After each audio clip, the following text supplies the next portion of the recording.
Hello everyone, today we'll talk about how to fix or how to solve desktop on Facebook app.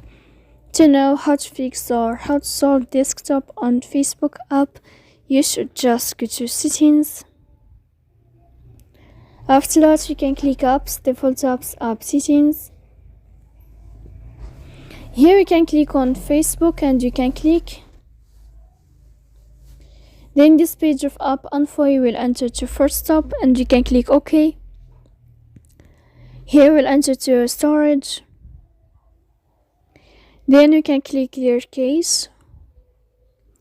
Don't click clear data because that can cause you errors in your app. In the end, you can turn on your airplane mode and you can wait a moment to turn off your airplane mode again. So please don't forget to support us by like and subscribe.